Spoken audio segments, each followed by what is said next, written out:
आइए आपको बराह रास्त के चलते हैं लाहौर, जहां पर अलहमरा हॉल में थिंक फेस्ट का आखिरी रोज जारी है। Upon your earlier question in terms of learning, I think एक तो जो कुछ गलतियां हुई past में, I think the other big learning is that in privatization we are not supposed to just sell the asset.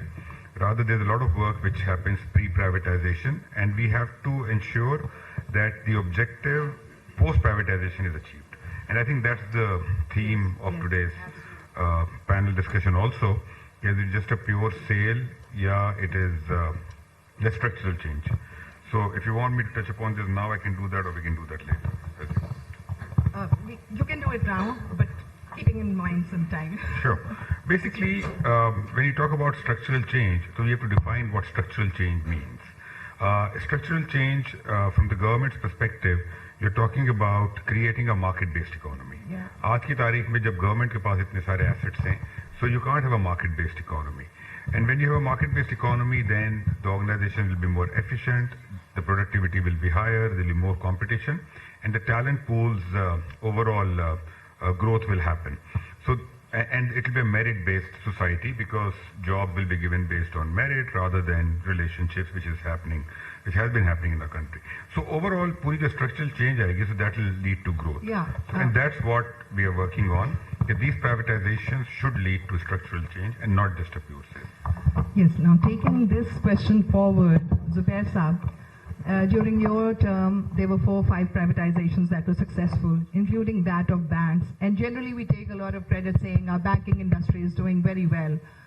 But in terms of structural change in the market, our banks are not very competitive. You see, the rates and the innovation, the competition, that is not there. Yes, they are making a lot, huge profits. That's one thing. But privatization is not only about transferring ownership or reduction of liability or making it operationally efficient. What is the public good that has been transferred from banks to the consumers? That we don't see coming. Ji, can I? Thank you very much for inviting me here.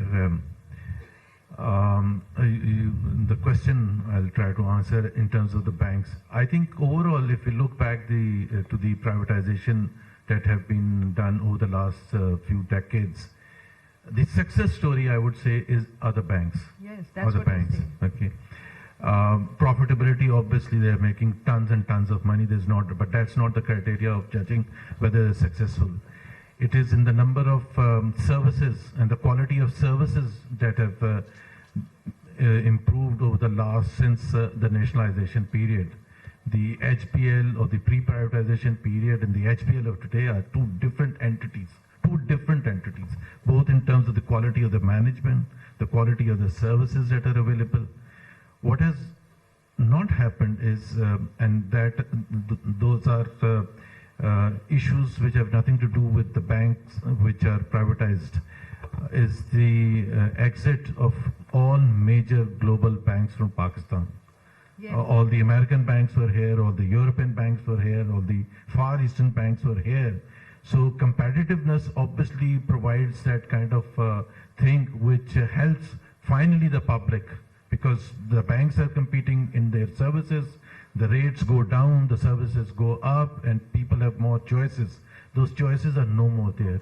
All the American banks, all the European banks, but that's a separate debate why they are not operating here. So that is one reason. The other reason is the other criticism against the present banks again is they have found an easy way to finance, to lend.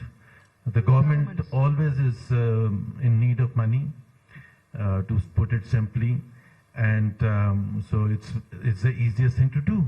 Why work on a entity or a private sector institution to lend, where you have to do so much of research, so much of things go into it? And what has that made is that in terms of the public, if you say, they are not benefiting.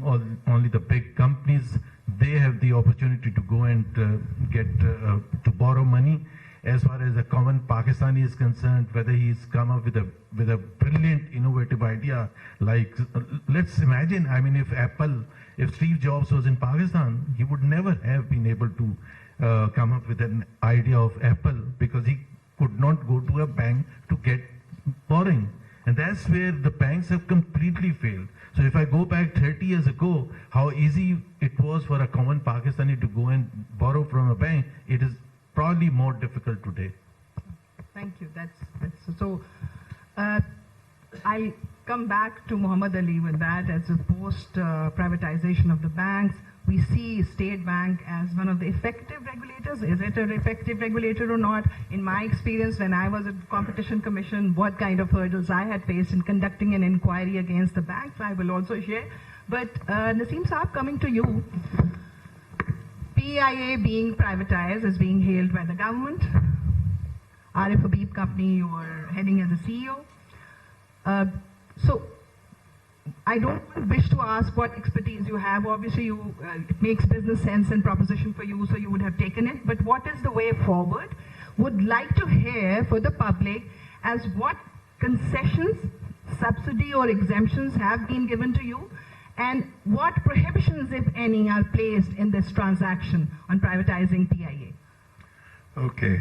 So let me start with the fact that we, as a business house, have no aviation knowledge or didn't have any prior knowledge.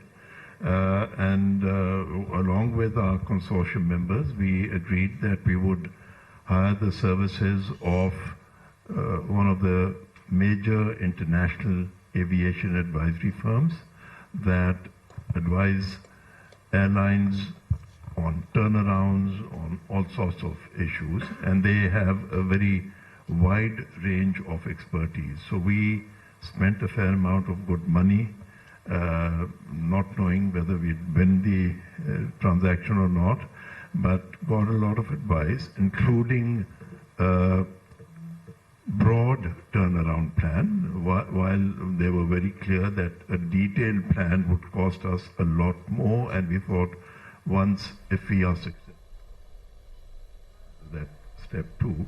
But the broad plan indicated that one, the existing carved out company, so that everyone is clear, the item that came for sale was the aviation business, not the hotels, other properties, etc., which were retained in the holding company, along with the legacy liabilities, etc. So this was the operating company with its current operating liabilities, albeit we had a little bit of an issue because this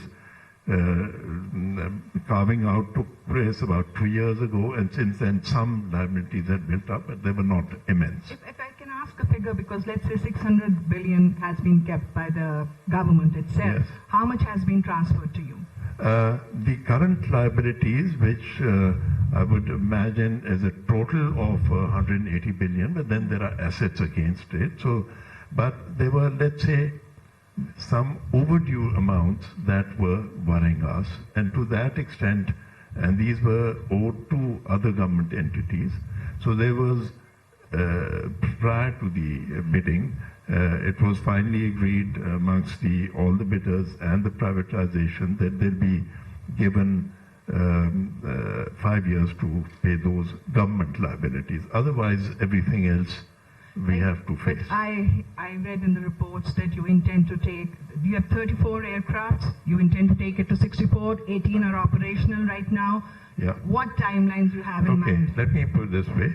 First of all, the way the transaction has been structured, it means out of the 135 billion that we've bid, 125 billion comes into the company. There's 2/3 of it initially as soon as we take over, which is roughly about 3 months away, and then the balance has to be paid within 12 months. So all that money that comes into the operating company is what was needed to get it back on its feet and into a robust sort of financial position to be able to go forward. The potential of adding on, although we had some idea that we'll need some more wide-bodied, some the single aisle, depending on the routes we finally decide that we feel would be more profitable routes, if I may put it that way, both the long haul as well as the shorter runs. So based on that, the estimate was that anything between 15 to 30 aircraft will be added on, but over time. Let me add, and it can take up to 5 years of the entirety getting there. But just to clarify, the availability of aircraft is extremely tight in the marketplace right now. I understand, but if you look at Delta, the number one airline, they have 1,000 aircrafts, and